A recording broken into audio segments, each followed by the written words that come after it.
Hi, Room 10 kiddos. Today we're going to read chapter 18 of Kate D. Camilla's Because of Winn Dixie. The last chapter we read yesterday was chapter 17. What happened in chapter 17? Well, we said yesterday that it took place in the library with Miss Franny Block, who told them the story about how her great-grandfather came here after the Civil War and walked all the way to Florida. On the way down, he decided that he wanted to put something sweet into the world, that the world had seen enough funky stuff, and so he wanted to make something sweet, like candy. So that's where all their money came from, is he was a candy person. So now we're going to read chapter 18. And remember, when they tried it, she kept saying, it tastes sweet, but it has it made her think of sad things. There was something about it. And so that's what Miss Frank said. Yes, it has a secret ingredient. And that most young people can't taste the sadness. But a lot of older people who have had sadness in their life can taste the sadness in the candy. And remember Amanda Wilkinson, Miss Pinchnose Amanda Wilkinson said she could taste it. She could taste the sadness in the candy. It made it remind her of sad things. And she said something about a Corson. Now, we don't know who Corson is, but I have a feeling in chapter 18, we're fixing to find out.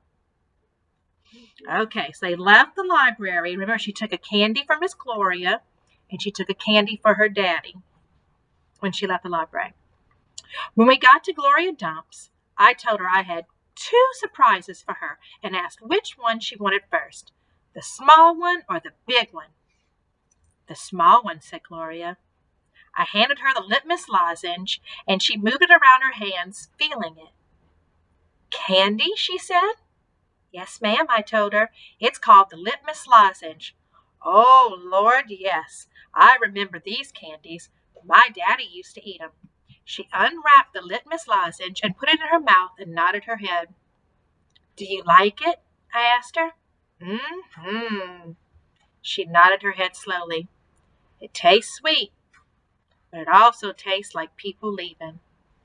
You mean sad? I asked. Does it taste like sorrow to you? That's right, she said. It tastes sorrowful, but sweet. Now, what's surprise number 2? A book, I said. A book? Uh-huh. I said, I'm going to read it out loud to you. It's called Gone with the Wind. Miss Franny says it's a great book. It's about the Civil War. Do you know all about the Civil War? I've heard it mentioned a time or two, said Gloria, nodding her head and sucking on her litmus lozenge. It's going to take us a long time to read this book, I told her. There are 1,037 pages. Whoo-wee, said Gloria. She leaned back in her chair and crossed her hands on her stomach. We best get started then. And so I read the first chapter of Gone with the Wind out loud to Gloria Dump. I read it loud enough to keep her ghosts away, and Gloria listened to it good. And when I was done, she said it was the best surprise she had ever had, and she couldn't wait to hear chapter 2. That night, I gave the preacher his litmus lozenge right before he kissed me goodnight. What's this? He said. It's some candy that Miss Franny's great-grandfather invented. It's called the litmus lozenge. The preacher unwrapped it and put it in his mouth, and after a minute, he started rubbing his nose and his head. Do you like it? I asked him. It has a peculiar flavor. Root beer, I said. Something else. Strawberry? Well, that too, but there's still something else. It's odd. I could see the preacher getting further and further away. He was hunching up his shoulders and lowering his chin and getting ready to pull his head inside his shell. It almost tastes a little melancholy, he said. Melancholy? What's that? Sad, said the preacher. He rubbed his nose some more. It makes me think of your mother. Winn Dixie snipped at the candy wrapper in the preacher's hand. It tastes sad, he said, and sighed. It must be a bad batch. No, I told him. I sat up in bed. That's the way it's supposed to taste. Litmus came back from the war, and his whole family was dead. His daddy died fighting, and his mama and sisters died from a disease, and the soldiers burned down his house. And Litmus was sad, very sad, and what he wanted more than anything in the whole world was something sweet. So he built a candy factory and made Litmus lozenges, and he put all the sad he was feeling into the candy. My goodness, said the preacher. Winn Dixie snuffed the candy wrapper out of the preacher's hand and started chewing on it. Give me that, I said to Winn Dixie, but he wouldn't give it up. I had to reach inside his mouth and pull it out. You can't eat candy wrappers, I told him. The preacher cleared his throat. I thought he was going to say something important, maybe tell me another thing he remembered about my mama, but what he said was, Opal, I had a talk with Mrs. Dewberry the other day. She says that Stevie says that you called him a bald-headed baby. It's true, I said. I did. But he calls Gloria Dump a witch all the time, and he calls Otis special, and once he even said that his mom said I should spend all my time with old ladies. That's what he said. I think you should apologize, said the preacher. Me? I said. Yes, he said. You tell Stevie you're sorry if you said anything that hurt his feelings. I'm sure he just wants to be your friend. I don't think so, I told him. I don't think he wants to be my friend. Some people have a strange way of going about making friends, he said. Now you apologize. Yes, sir, I said. Then I remembered about Corson. Daddy, I said, do you know anything about Amanda Wilkinson? What kind of thing? Do you know something about her and somebody named Corson? Oh, Corson was her brother.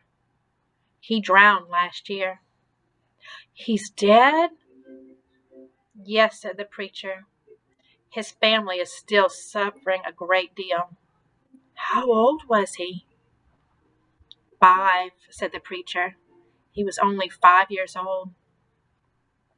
Daddy, I said, how could you not tell me about something like that? Well, other people's tragedy should not be the subject of idle conversation. There was no reason for me to tell you. It's just that I needed to know, I said, because it helps explain Amanda. No wonder she's so pinch-faced. What's that? Said the preacher. Oh, nothing, I said. Good night, India Opal, the preacher said.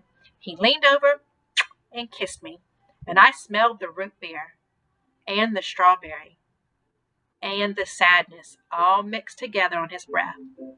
He patted Winn Dixie on the head and got up and turned off the light and closed the door. I didn't go to sleep right away. I lay there and thought how life was like a litmus lozenge, how the sweet and the sad were all mixed together, and how hard it was to separate them out. It was confusing. Daddy, I shouted. After a minute, he opened the door and raised his eyebrows at me. What was that word you said? The word that meant sad? Melancholy, he said. Melancholy, I repeated. I liked the way it sounded, like there was music hidden somewhere inside it. Good night now, the preacher said. Good night, I told him back. I got up out of bed and unwrapped a litmus lozenge and sucked on it hard and thought about my mama leaving me. That was a melancholy feeling. And then I thought about Amanda and Carson, and that made me feel melancholy too. Poor Amanda and poor Carson. He was the same age as Sweetie Pie, but he would never get to have his 6th birthday party. Well, that was chapter 18. That was a sad chapter, huh? Well, I had a feeling we were going to find out who Corson was, and I kind of had a feeling it was going to be a sad story because remember, it's kind of what made Amanda think of the sadness when she was eating the candy. She thought of Corson. So I kind of knew it was going to probably be a sad story. That's a very sad story, though, isn't it? So the Miss Gloria was right. Adults can usually pick up on the sadness in the candy because they probably lived long enough to know some sadness. So the preacher definitely picked up on the sadness. She found out about Corson. That's Amanda's brother that passed away. That's very, very sad. And just same age as Sweetie Pie. You know how she's looking forward to going to Sweetie Pie's birthday party? Well, the Corson was the same age as Sweetie Pie. Also, and she said it also helps explain why Amanda is the way she is. So sometimes you think people are being kind of funky or rude, or you don't like the way they talk. Sometimes it's because they're carrying around a hurt themselves. So that kind of helped explain Amanda to her. So now hopefully she'll give Amanda some grace, when she deals with Amanda. Because remember, she didn't really care for Amanda, but now she kind of knows why Amanda's hurt. Amanda is sad. She misses her brother. So maybe hopefully she'll give Amanda some more grace and be kind to Amanda. And also where the daddy tell her she had to apologize to Stevie. Even though Stevie said some mean things to her. Because sometimes people say mean things. She did call Stevie a bald-headed baby. So she needs to at least apologize for that. And the daddy has convinced her she needs to apologize for that. So that was chapter 18. And we'll read chapter 19 tomorrow. Bye.